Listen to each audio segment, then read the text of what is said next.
Hello, happy Monday. Welcome back to the vlog.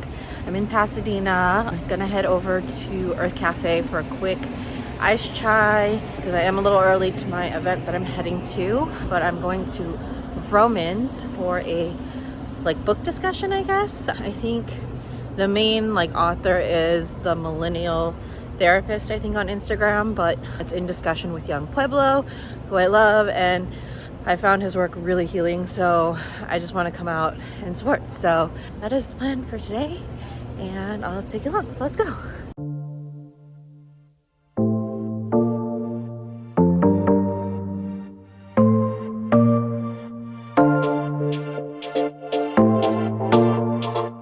I think so many of us are performing life and observing life. I think very few of us are actually actively living, tasting, experiencing life. And I think that there is a degree of emptiness and isolation and loneliness that comes from that that doesn't necessarily have to be there. And I think that is taking responsibility for your life. And for me, happiness is never the ultimate goal. I think that's great, having moments of happiness. But I think meaning and fulfillment as an existentialist is so much more important. And I don't think meaning just has to be why you do things. I think meaning can be a consequence of how you've lived your life. And I think that's a cool way to derive meaning, to go hey, look at my last year, look at all the things I did. That was incredibly meaningful. And I think we construct meaning just like we construct our sense of self.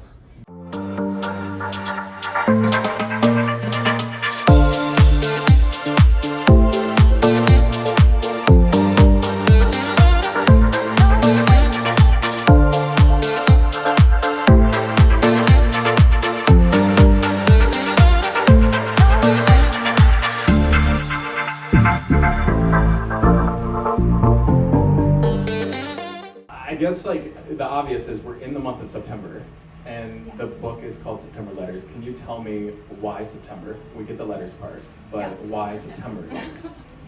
Well, I guess selfishly, I just wanted to make it all about me. That's not true. That was supposed to be a joke. September is a month that really means a lot to me.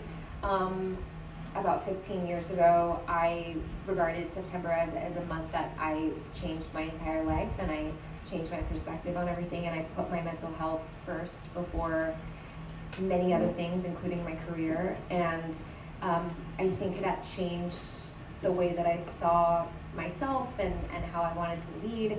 And so September means to me starting a new chapter, and that there's hope in starting again. And so I guess with the letters, it just means that every letter that you read, there's hope that there's a way to start again.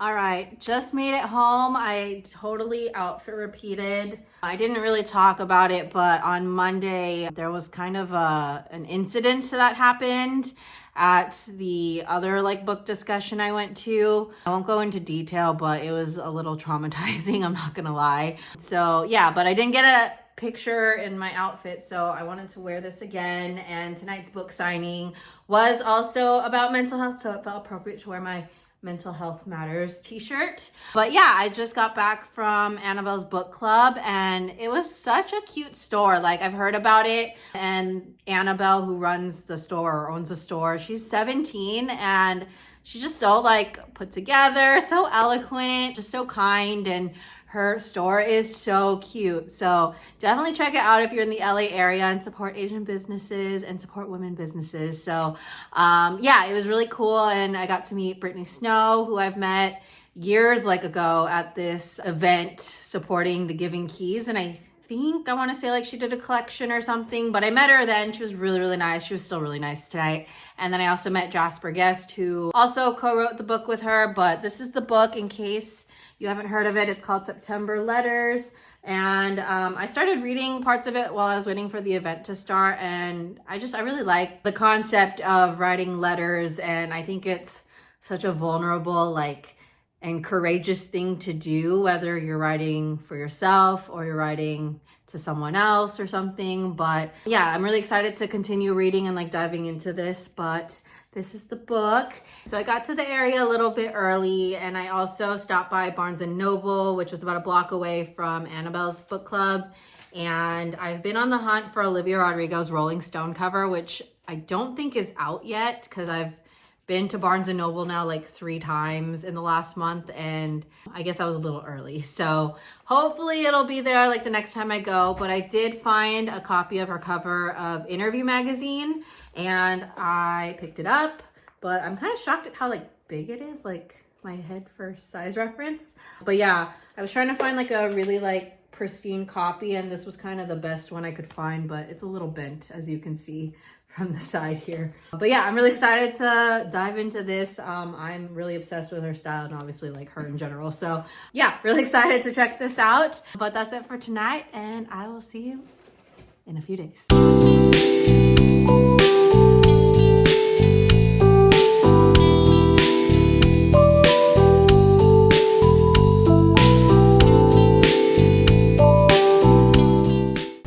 Happy Friday. We are at the Downey Theater for Swinging with the Mouse. They kindly hosted us to come check out the show, and I'm super excited, and look what I've got. Me, the mouse. So there's a ton of great talent in tonight's show. Some that you probably recognize from TV, film, but I will not say which ones because the strike's still going on. But really excited to check it out. Some of the notable people that I know anyway are Jennifer Stone and Garrett Clayton. But yeah, really excited to check it out and take you along. So let's go.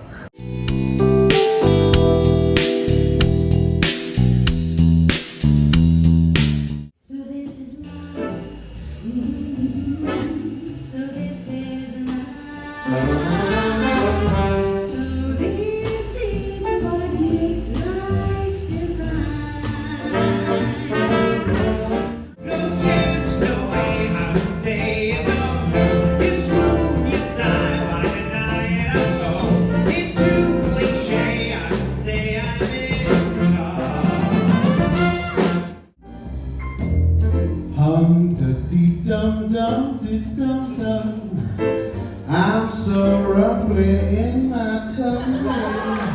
Time to munch an early luncheon. Time for something sweet. Look at you as fragile as a flower, still a little sapling, just a sprout. You know how we stay up in this tower, that's right, to keep you safe and sound. Through the woods, through the darkness and the shadows, it's a nightmare, but it's an exciting ride. Say a prayer and you're there, and the drawbridge of and there's something truly terrible inside. It's a beast, he's got fangs, razor sharp, massive paws, killer claws for the feast. Hear him roar, see him fall, but we're not coming home till he's dead.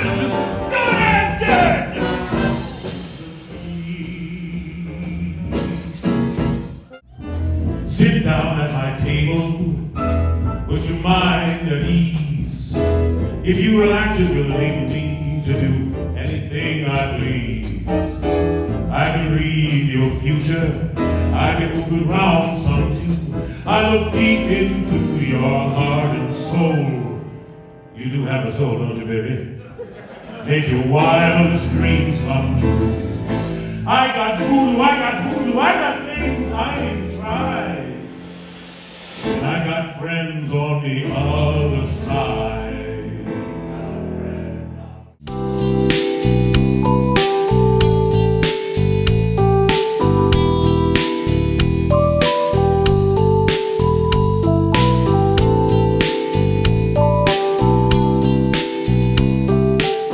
And yeah, I don't know, I mean, I think people now know you're from Long Beach, not just you born and raised here, but your mom, your grandma. My mom, yeah. My grandmother actually was born in Long Beach as well, but my mom actually, sorry, my grandmother was, but my mom actually grew up in Palos Verdes, which is not too far from here. But yeah, very deep rooted in California, especially here in Southern California, and super excited to be back. I mean, my high school's right down the street, my junior high is on that side, yeah.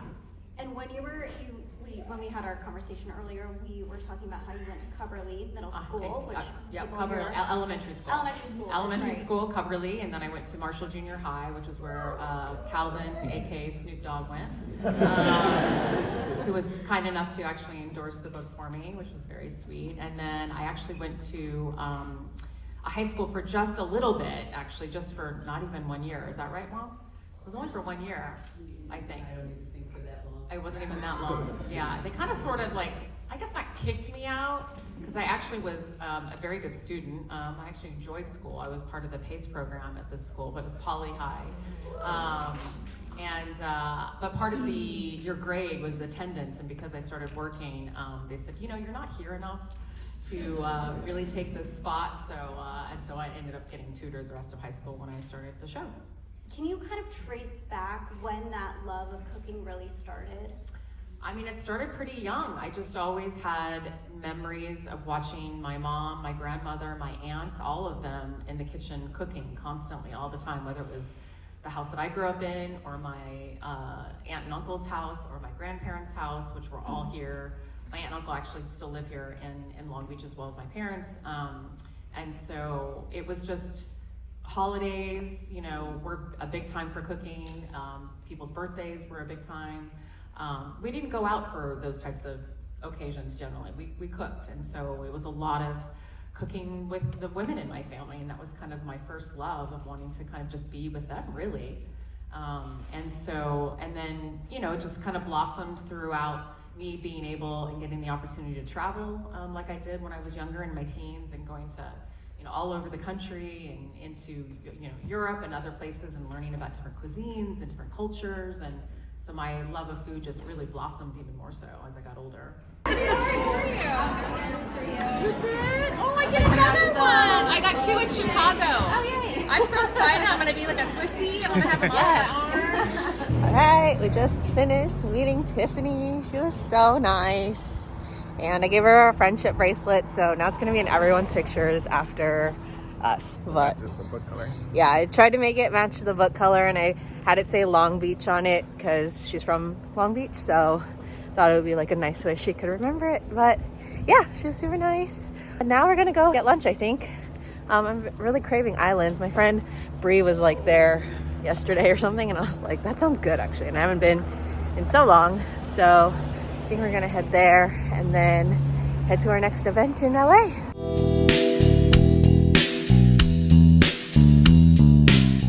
We're now in WeHo. It's been a lot of driving today. Thank you, honey. Heading to Harriet's, and Louis Tan is DJing, I guess, so we're gonna go check it out.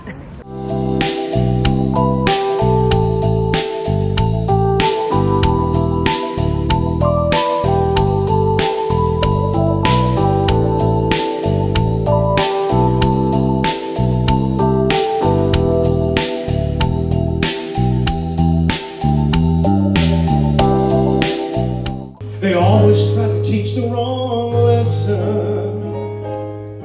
Believe me, I've been kicked out of enough of them to know. They want you to become less callow, less shallow.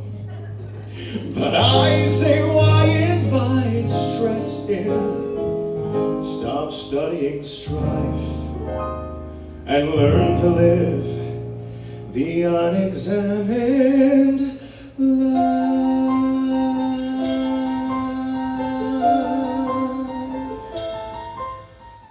So go there, We'll go there to be free. everywhere if you truly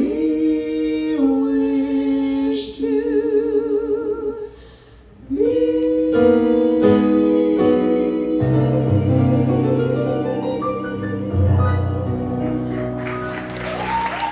Surely straight, take heart and grace, my steps retrace, wandering